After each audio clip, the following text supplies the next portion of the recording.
गांव की मिट्टी में पली पूजा जब पहली बार शहर आई तो उसकी आंखों में मां के सपनों की चमक थी और दिल में एक अनकही सी बेचैनी। एमबीए कॉलेज की पहली सुबह जब पूजा ने हल्के गुलाबी सूट में बालों की दो छोटी बनाई और मां की दी हुई चूड़ियां पहनी तो खुद को भी खुद से प्यार हो गया। शहर की भीड़, अंग्रेजी बोलते लड़के, कैफे की तेज रफ्तार लाइफ, सब कुछ उसके लिए नया था। और उसी भीड़ में एक दिन उसकी नजरें टकराईं रोहित से। लंबा कद, स्टाइलिश बाल, हल्की दाढ़ी और आंखों में शरारत लिए वो लड़का जैसे दिल में उतर गया।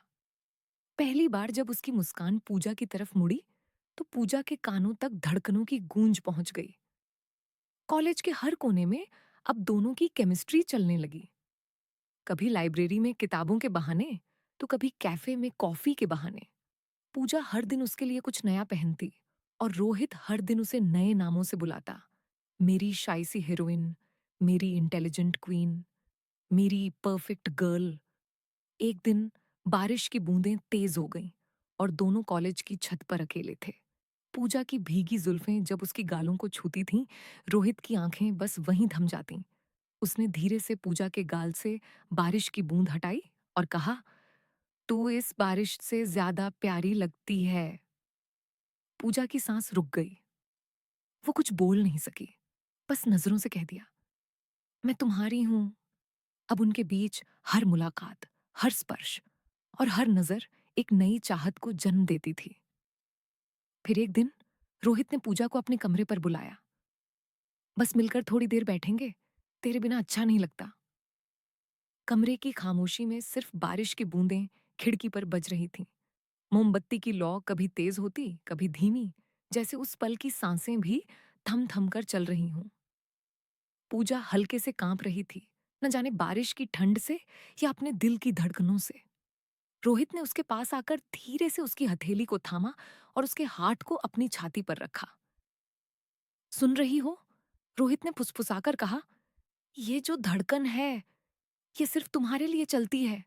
पूजा की पलकें झुक गईं, लेकिन दिल की दीवारें टूटने लगीं। रोहित ने उसके चेहरे को अपनी हथेलियों में लिया और उसका चेहरा धीरे धीरे अपनी तरफ खींचा। उनके बीच अब बस सांसों की दूरी थी। अगर तू मना करेगी तो मैं रुक जाऊंगा, लेकिन अगर तेरा इशारा है तो मैं आज तुझे अपनी पूरी कायनात बना लूंगा। पूजा ने अपनी बाहें उसकी गर्दन में डाल दी और पहली बार खुद से भी ज्यादा किसी और पर भरोसा किया। मोमबत्ती की लौ अब धीरे धीरे बुझ रही थी और कमरे में सिर्फ दो दिलों की रूहानी धड़कनें गूंज रही थीं। उस रात उन्होंने सिर्फ जिस्म नहीं, रूह को छुआ था। वो रात न पाप थी न पश्चाताप। वो रात एक ऐसा मिलन थी जहां दो आत्माएं एक दूसरे की सीमाओं को समझते हुए मोहब्बत में खुद को सौंप रही थीं। पूजा को लगा अब उसका सफर पूरा हो गया, लेकिन मोहब्बत की इन गलियों में हर मोड़ पर फूल नहीं होते, कभी कभी कांटे भी होते हैं। कुछ हफ्तों बाद रोहित बदलने लगा। उसके मैसेज का जवाब देर से आने लगा। उसकी मुलाकातें कम होने लगीं। पूजा ने पूछना चाहा, पर इश्क ने उसे रोक लिया। शायद वो व्यस्त होगा। फिर एक दिन जब रोहित ने अपनी असली नीयत दिखाई, पूजा के होश उड़ गए। अगर तूने मेरे दोस्तों के साथ वो सब नहीं किया जो तूने मेरे साथ किया, तो ये वीडियो सबके सामने होगा, तेरी माँ, तेरे कॉलेज, सब देखेंगे कि तू कितनी साफ है। पूजा के पैरों तले जमीन खिसक गई। जिस प्यार को उसने पूजा समझा था, वो तो छल था। जिस बाहों को उसने पनाह माना, वो तो कैद बन चुकी थी। लेकिन पूजा टूटी नहीं। उसने रोहित को जवाब नहीं दिया। उसे दुनिया को जवाब देना था। उसने सबूत जमा किए, चैट्स, रिकॉर्डिंग्स, वीडियो का बैकअप, और फिर सीधा पहुंच गई साइबर क्राइम ऑफिस। रोहित गिरफ्तार हुआ, उसके दोस्त भी। पूजा अकेली नहीं थी, अब दर्जनों लड़कियां उसके साथ थीं। सबके साथ वही खेल खेला गया था। अब पूजा फिर से कॉलेज जाती है, लेकिन इस बार उसकी आंखों में डर नहीं, हिम्मत होती है। हर क्लास में जब वो बोलती है, प्यार अंधा नहीं होता, प्यार वो है जो तुम्हें रोशनी दिखाए, जो तुम्हें अपनी इज्जत से, अपनी पहचान से दूर करे। वो प्यार नहीं, जाल है। पूजा प्यार पर यकीन करती है, पर आंखें खोलकर।